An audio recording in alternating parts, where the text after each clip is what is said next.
If your calendar looked like a unicorn, ate a bag of Skittles, and vomited up a rainbow, you're going to stay broke. Today, we're going to talk about 7 habits that are going to take your calendar and turn it into a cash machine. My name is Craig Valentine. I'm here with Galel Fajardo. He's going to grill me on these things. So I'm going to turn it over to you. Awesome, Craig. Okay, so when you talk about telling entrepreneurs to stop wasting time, okay, what's the number one time-wasting habit that you see killing founders' success? A lot of it is this transition, task switching, going from, well, I'm going to write some copy, and then I got to do a podcast, and then I got a meeting, and then I got to go out in the field, and I got to help my team, and then, oh my gosh, I got to do some customer service. Whoa. Like, this is death by 1,000 cuts, because even if, and I was just talking actually to a client, Perry, yesterday. He runs a big multi-million-dollar pet food company. They actually produce the pet food. Yeah. And so he was talking about the meeting that he was running. And I said, what's the goal of the meeting? He wanted to get the team fired up. And I said, what's really the goal of the meeting? He said, just give some updates. And I said, when you do that meeting, I want you to look around at everybody in the room and I want you to put a dollar sign on their head. I want you to put a dollar sign on your sales manager. How much are you paying him per hour? And I want to put you a dollar sign on your customer service manager. How much are you paying? And the lead engineer who keeps all the machinery working. What's the dollar? And then everybody in the room, and don't just take it and say, okay, well, that person's $60 an hour. No, double it. Because if you have a meeting, you are burning 2 hours if it's an hour-long meeting. Because if you got a production company, it takes 15 minutes to shut down the machines and go into the meeting room at best. Right? And maybe they're thinking, oh, we got that meeting, so it's right after lunch, so we won't even restart the machines or whatever. So you're wasting all this time. And then on the flip side, after the meeting, everybody's going to go and get coffee and they're going to, chit-chat and all this stuff. So it's really 2 hours. So that person in there, that $60 an hour is costing you $120. And you got 10 people in the room at $120. Now that's $1,000 an hour meeting. And I know that Perry would not put $1,000 into a new course or, hiring a virtual assistant or anything because, he's got to stay on a tight budget. But he'll burn $1,000 in a meeting that's all about discussion and no decisions. Yeah. And so this is where I see people making huge mistakes and why I keep harping on these 7 habits that get them back on track. So let's talk about that. Yeah. What are these 7 habits that are the real money makers that help founders get rich? So the first one is the ADE formula. Automate, delegate, and eliminate. So I have a longtime client. It's been about a client for about 6 years, Boris, who's got a multi-million-dollar nutrition company. And I made him do this little exercise that anybody can do. You just take a scrap piece of paper and you make 3 columns, A, D, and E. And you sit at your workday and every 15 minutes or 20 minutes, alarm can go off. And you only need to do this one day. Alarm can go off on your phone and you look at what you're doing and you say, can it be automated? Can it be delegated? Can it be eliminated? Automation, there's so many tools out there. I mean, I made this up 5 years ago before AI came on the scene. Now that AI is on the scene, exponentially more work can be automated. So if he was entering information into a spreadsheet, well, you can set up AI so that it collects all the information, puts it in the spreadsheet, analyzes things, and saves you hours and hours per week. The next one is delegate. Was he doing something that was not his job? And he loves to write copy, but he has a team of copywriters. And so sometimes he'll be thinking, I'll just go and write this piece of copy because I don't want to, it'll take me just as much time to explain it to somebody. No, it won't. It's going to take you 2 or 3 times as long to do it yourself, and you should be doing something else. So should you delegate it to somebody on your team or to another contract worker that you can easily find? So that's the second one. And then elimination. Should you be doing this at all? And a lot of stuff in people's businesses should not be done. You don't need another podcast subscription. And you probably don't need to start a YouTube channel. So the thing is, but those things bring dopamine hits to us. Of course. Right? And it's so much easier to do 10% of work on 10 projects rather than do 100% of work on one project. But things only get done when you do 100% of work on the main project. So automate, delegate, and eliminate. And you should do that regularly to go through that mindset because that will just clear your calendar of so much crap, put so much more white space on the calendar so that you can do the thinking. Okay, what are the other habits? So we've got one of the habits. Yeah, so ADE formula, next one is planning and preparation. Okay. You need to do better planning and preparation than you have ever done before. Here's an example. If somebody wants to go and lose weight and they've tried 100 times and they're like, this is the time I'm finally going to do it, and they ask me for help, I would say to them, you have to do your planning and preparation of your nutrition on Sunday. You have to 100%. Plan out all your meals. Absolutely. And I guarantee that planning alone would give them the best chance of them having success. And so we use this planning and preparation tool every single day. At the end of the day, you plan your morning for the next day. And when you do that, you are going to absolutely crush it. Yeah. So for example, we have a client named Kelly who dominates on Instagram and email marketing. And when she came to us, she was doing a little bit of planning with her launches. They were a little bit haphazard. Yeah. And Galel's her coach. And Galel sat her down and said, Kelly, what we need to do is plan out a launch sequence. We need to know exactly what emails are going out so that, on day 3 of the promo, you're not waking up and trying to write an email for them. Right.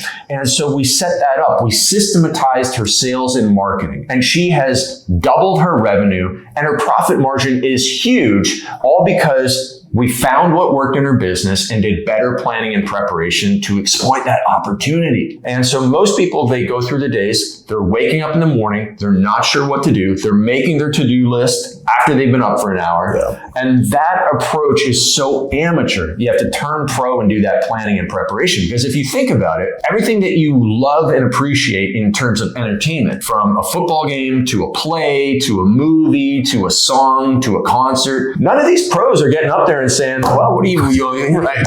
Like Chris Rock just isn't going to go, I'm going to go and do an HBO special tonight. I got to make up some jokes. I'll just do it up on stage. Right. No, he has been planning and preparing. He's been going to the dingy comedy clubs and, trying out the material and taking the feedback and going and making the joke better for like a year before he gets on stage. Yeah. But most entrepreneurs are waking up and going, well, I'm going to try and sell something today with no plan. And that shift, that turning pro moment is what's going to make you a millionaire when you finally start doing better planning and preparation. That has been a game changer for me as a coach and our clients, that mindset where, I love sports. I know you're an old hockey guy, right? Sure. And, when football teams go to play on Saturdays as a college football team, right? They don't just wing it. No. They're watching film and they're preparing for their opponent, right? And so what they're doing is they're writing their play plan for Saturday and they execute. Right. They ran the play. They ran the plays in practice. Right? Exactly. And they execute. And as business owners, we need to get to that mindset so that we can execute when the time is to go. So we talk about ADE, planning and preparation. What's the next one? The next one is magic time. Identifying this time of day when you're 3 times more creative and productive than any other person. And so, we have a young, ambitious client named George Lewinsky.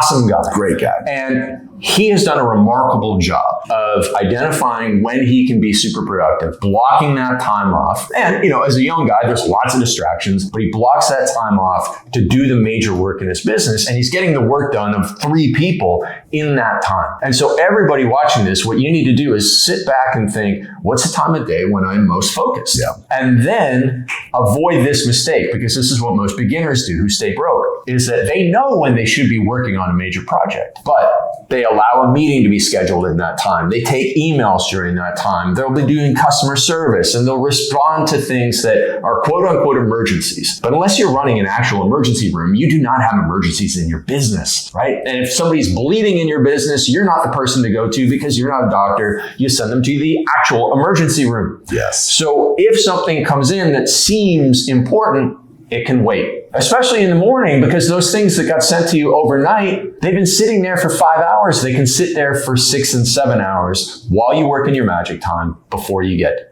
to those emergencies. So when you have the ADE, you open up the schedule. When you do the planning and preparation, you make your work better. And when you have that magic time, you're going to triple your productivity. Those 3 key things alone will absolutely flip the switch in your business. What else do you have as far as a founder habit that they've got to be implementing to be able to make? So the next one is a little bit different. And it's making time to learn high income skills. So the high income skills are copywriting, selling, speaking, and leadership. And when you are able to do those 4 things, they are going to be the best leverage of your time. Because with copywriting, if you learn how to write emails and write sales pages, write advertisements, those things are going to work for you 24/7, 365 days a year. Yeah. So even if your store is closed, even if you're taking off 3 days at Christmas time, you can still be making money because your website is bringing in that cash. Yeah. Selling from stage, selling on the phone, selling face-to-face, nose-to-nose, toes-to-toes. Like, when you learn how to sell, that is like the greatest skill, because all you're doing is persuading someone to see your side. And you can use that in everything, from getting your 3-year-old to brush their teeth, to getting your wife to go to your favorite restaurant for date night, whatever it is that you want, you can use that skill of selling. And you overcome the fear of rejection, which is what, is a confidence thing that holds so many entrepreneurs back. The leadership side of things is you need to be able to be the person who gets the best out of the team members that you have. Yeah. And if you're going to delegate something to somebody, but they're not performing at the highest level, that's when delegation goes wrong. But if your leadership is great and you've provided an environment in which somebody can flourish, and then you teach them properly how to do something and you hold them accountable, that person will more than likely do it better than you. So now you have 2 of you out there doing the thing, and it's going to multiply your results. And then finally, the last one is learning how to speak. Learning how to speak and be able to communicate your vision, communicate your argument, and being able to make videos and then again multiply yourself through media. Those 4 high-income skills, man, if you don't have at least one of them, it's going to be difficult for you to generate the revenue in your business. You might be able to do everything else, operations, you might be able to, be organized, but if you cannot get money into the business through those 4 high-income skills, you're going to have a tough time. So that was a little bit of a curveball, but obviously, it's absolutely essential for someone becoming wealthy as an entrepreneur. So we've got ADE, planning and preparation, magic time, learning high income skills. What's the 5th one? So I'm going to combine these next 2. So time blocks and meeting stacking. So time blocks is just making sure that you're doing all similar activities back to back. So if you have writing stuff and you're like, I'm going to write 15 minutes on this thing, and then, I'm going to go do a podcast, and then I'm going to come back and write 30 minutes on something else, and then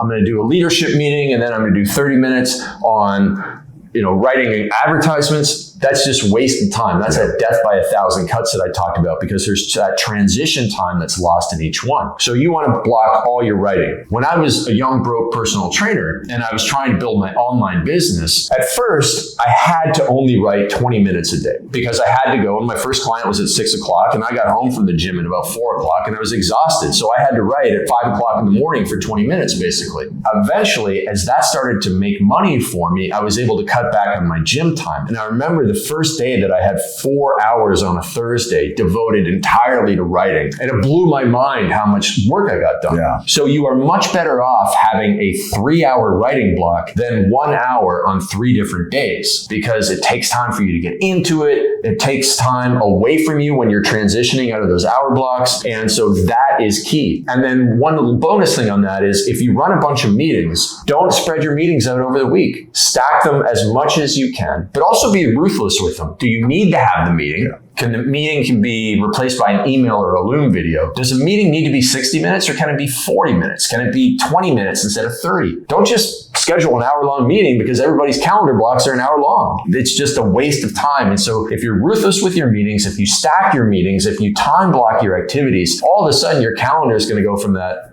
bag of Skittles all over the place to looking like something that's organized and almost empty, which gives you back the time to go and work on those high income skills. So that takes care of 6 of the 7. And now we just have the last one, which is one of the most important. Yeah, what is that last one? So the last one is getting accountability. So all of the entrepreneurs that I've coached from scratch to millionaire status all had accountability, because did they have enough information before they came to me? In most cases, yeah. I didn't need to teach them more stuff. I did, but I didn't need to. They had everything they needed. They just didn't have the follow through. And so most people don't have lack information, they lack action. And when they lack action, it's because they have nobody that they're letting down other than themselves. And that's the easiest person to let down. And so getting a coach, holding you accountable to following through on all of these things, including moving your business ahead, is where the magic happens. So, I mean, I want to touch on this accountability thing as we wrap up, though. I don't want to let this one go because you've been somebody who's built multiple 7-figure businesses successfully. I'm curious, like, who are some people that help hold you accountable, and what were some of the habits that you're willing to share that they were keeping you accountable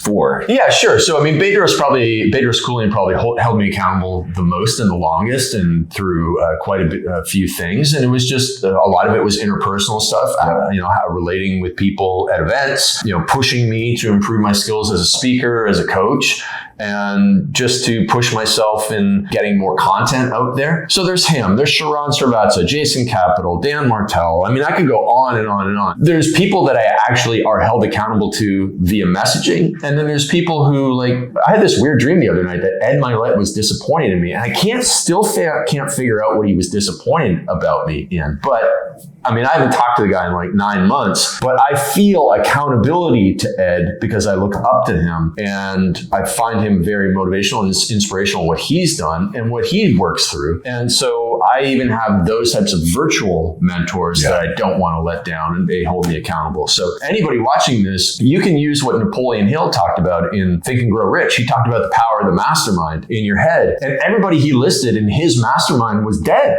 Yeah. They were all dead for sometimes 100+ years. But he used those people as figures that he didn't want to let down. But he also used them for advice. And so anybody anywhere, you're not like, I don't have thousands of dollars to afford a coach. You can do it through the power of the mental mastermind and accountability. This has been absolute gold. If you implement this, I have seen it in my life. I've seen it with our clients' lives. This actually works. It's not a theory. No. This stuff works in practice. It's been, you're a living example of this and have taught us. So I've got a ton more questions for you. Super excited to dive into some additional stuff with you. So we're going to dive deeper in more videos here on the Early to Rise channel and the Early to Rise podcast. My name is Craig Ballantyne. I'm the author of The Perfect Day Formula. This is Galal Fajardo, one of our amazing coaches in our business. And if you want to learn more about our coaching program, please go to craigballantyne.com or earlytorise.com, or just drop the word coaching down below this video.